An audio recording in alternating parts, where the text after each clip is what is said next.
Sa labas, ang lakas magmalaki ni Brandy, sinasabing hindi siya kayang galawin ng Pommy Scroll. Pero sa loob-loob niya, sinisisi niya ang sarili sa pagbibigay ng bagay na iyon kay Jiang Han noong una pa lang. Hindi nag-atubili si Jiang Han. Pinunit niya ang scroll at isang nakapapaspas na apoy ang sumabog, na tila gustong lamunin ng buo si Brandy. Walang nagawa ang matanda kundi protektahan ang sarili gamit ang lahat ng mayroon siya. Samantala, bumukas na rin sa wakas ang teleportation circle ni Daniel. Parehong nahigop at naglaho ang master at apprentice. Pagkatapos nito, isang notification ang umalangaw sa bawat player. Ang player na si Jiang Han ay tinalikuran na ang Light Faction at sumapi na sa Dark Faction. Sinumang makatalo kay Jiang Han ay makakakuha ng unique items at isang hidden class. Iniluwas sila ng portal sa isang wasteland. Sabi sa map ni Jiang Han, ito ang Windy Plains. Lumabas din sa kanya ang sarcastic system notification na iyon. Nagdilim ang mukha ni Jiang Han. Sobrang ganda ng bounty. Simula ngayong araw, lahat ng adventurer ay mangangarap ng saksakin siya sa likod para sa loot na iyon. Bukod pa rito, ang pagliligtas kay Daniel ay may kaakibat na malaking problema. Sinira ni Jiang Han ang kanyang pact sa soldier na si Kayla at sa village chief na si Brandy. Ang penalty, minus 100,000 life faction rep, minus 50 levels, at 10,000 gold fine. Pero sa kanya ang huling halakhak, wala namang ganoong kalaking gold si Jiang Han para mawala. Sayang lang at na-reset sa 0 ang kanyang level at stats. Walang choice si Jiang Han kundi kulitin si Daniel para sa compensation. Ipinaglaban niya ito dahil pumanig siya sa kanya. Nangako si Daniel na hindi niya i-treato ng masama si Jiang Han, at hindi nga ito nagsisinungaling. Ang reward sa pagpigil sa Blazing Mage ay 100,000 zapi at isang rare S-rank skill na tinatawag na Evil Kick. Agad na tumalon ang level ni Jiang Han mula level 1 patungong level 14.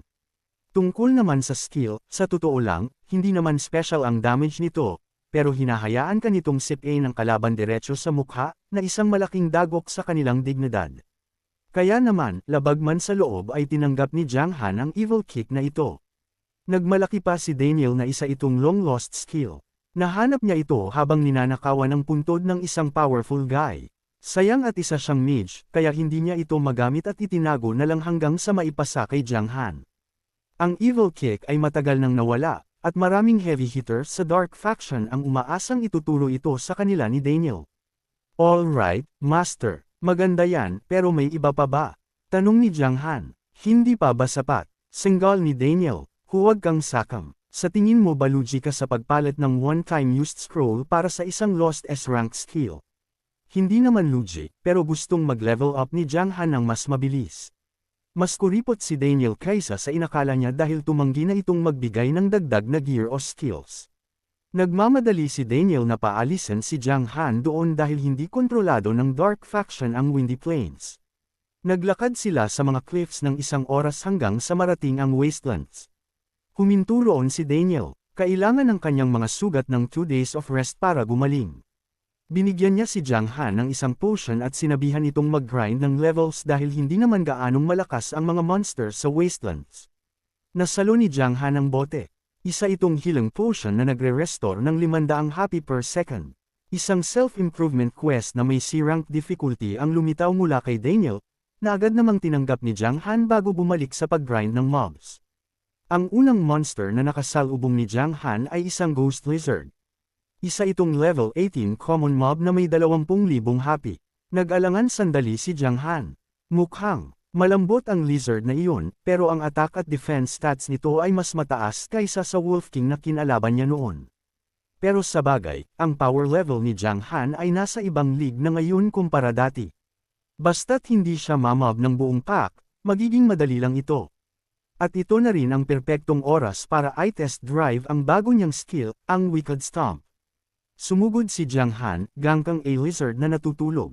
Bang! Ang sipa na iyon ay agad nagtanggal ng halos 1,100 happy, at nag-trigger ng stun effect na tumagal ng 2 segundo.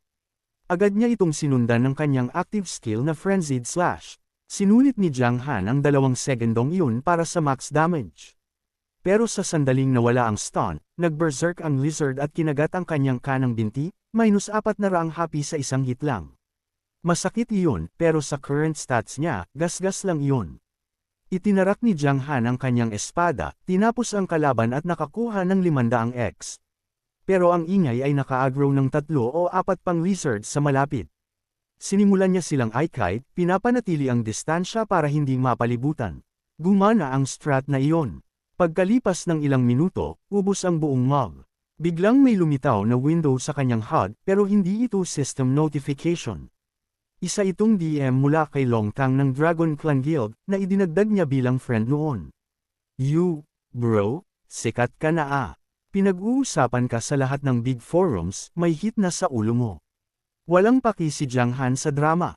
Mas stress siya sa loot drops. 2 silver at 2 copper coins lang bawat lizard. Napakababa, isip niya. Tila nabasa ni Longtang ang nasa isip niya at biglang nagbigay ng nakatutuwang offer. Bro, gusto mo bang ibenta ang sarili mong ulo? Ang plano ni Longtang ay mag-team up sila ng palihim. Hahayaan ni Jiang Han na patayin siya ni Longtang para makuha ang bounty at pagkatapos ay paghahatian nila ang cash. Pero dahil sumapi na si Jiang Han sa Dark Faction, nawala na sa kanya ang protection ng Goddess of Life, kaya wala ng response. Kaya syempre, hard pass ito. I can offer 20 million, sabi ni Longtang. Natigilan si Jiang Han, 20 million yuan. Napakalaking pera niyan. Kahit ma-permaban pa ang account niya, sapat na ang cash na iyon para maging mayaman siya habang buhay. Pero bago iyon, nagkaroon na siya ng class change. Siya na ang tanging Dark Swordsman sa buong Eternal. Malaki ang 20 million, pero mas marami pang gusto si Jiang Han. Kaya tumanggi siyang muli. Dahil seryoso si Jiang Han, hindi na namilit si Longtang. Nagbigay na lang ito ng friendly heads up na halos lahat sa server ay uhaw sa dugo ni Jiang Han ngayon. Kung tatanggihan niya ang deal na ito at maparkad siya mamaya, wala siyang makukuha. Huwag kang mag-alala, malaki rin ang halaga ng bounty ko. May mga dahilan ako, sagot ni Jiang Han. Sige, happy grinding. Kumuha si Jiang Han ng ilang piraso ng gear at ibinenta sa Dragon Clan sa halagang 30,000 yuan. Pumayag agad si Longtang. Matapos ayusin ang payment at trade details, bumalik si Jiang Han sa lizard slaying grind. Mabilis na tumaas ang kanyang XP bar at hindi nagtagal ay narating niya ang level 15. Nagsimulang magbago o mag-evolve ang katawan ni Jiang Han. Nagping ang system, ang latent power ng Dark Swordsman ay nagising na at na-unlock niya ang bagong passive skill, Power of Death. Sabi sa description, kayang lockeran ng user ang linya sa pagitan ng buhay at kamatayan at kontrolin ang sariling consciousness. Ang kanyang HP region ay magiging terrifying. Kahit ang Holy Light ay hindi siya kayang hawakan. Para itong astral projection. Habang nasa spirit form, ang kanyang HP ay nagre-regenerate ng 0.5% per second. Sa combat, bumababa ito sa 0.1%. Nakangising parang ewan si Jiang Han. 30% HP recovery iyon sa loob ng 1 minuto. Ngayon, kung hindi niya kayang manalo, tatakas lang siya, maghihintay ng 4 na minuto, at boom, full health na uli para sa round 2. Nagdanim ulit si Longtang. Ipinadala na nito ang 30,000 sa account ni Jiang Han. Itinago ni Jiang Han ang gear sa isang hidden spot sa wasteland, isend ang cords sa kanyang partner, at bumalik sa pagpatay. Sa isang kisap mata, nakatay niya ang 500 demonized lizards. Ang drop ay isang pair ng bronze tier teleport boots na nagbabuff ng movement speed ng 2%. Sayang at level 16 ang requirement nito. Malapit na siya. Pagkatapos ng ilang quests, kailangang mag-log out ni Jiang Han dahil sumisigaw na ang kanyang tiyan. Habang kumakain siya, ang Yingning Guild naman ay nagpaplano ng kanilang paghihiganti. Bumalik si Jiang Han sa Eternal ng busog na busog. Pero sa sandaling mag-spawn siya sa wasteland, isang lizard tail ang hamampas sa kanya na nagdulot ng over 1,000 damage. Hindi ito ordinaryong mob. Ito ang level 20 demonized lizard king na may dambuhalang 100,000 happy. Boss raid time na. Dahil hype, sumugod si Jiang Han bitbit ang espada, tumalon sa hangin, at pinakawalan ang kanyang wicked stomp. Nakakuha ang boss ng 1,073 damage at na-freeze ng 0.35 seconds. Nagulat si Jiang Han. Ang mga maliliit ay na-stun ng 2 segundo, pero ang boss ay halos hindi natinag. Mas malala, ang sipa na iyon ay naging sanhi para ma-poison siya ng Lizard King. Nababawasan siya ng 50 damage kada segundo sa loob ng 10 seconds. Napilitan si Jiang Han na inumin ang health potion na ibinigay ni Daniel. Halos hindi pa niya ito nalulunok nang umatake uli ang Lizard King. Dahil inis sa pagkasayang ng potion, todo hataw si Jiang Han. Sinubukan ng Lizard na gamitin ang buntot nito para patayin si Jiang Han, pero hindi siya papayag. Pinutol niya ang buntot nito at nagpakawala ng brutal combo. Pagkalipas ng ilang minuto, nabiyak ni Jiang Han ang bungo ng Demonized Lizard King. Malaki ang gold drop, halos maglaway si Jiang Han, kaya lalo siyang na-excite sa gear drops. At mas maganda pa ito sa inaasahan niya, 2 items ang nalaglag, isang armor piece at isang staff. Maganda ang stats ng dalawa. Sayang at hindi mage si Jiang Han. Naisip niyang kay Longtang ito ibenta.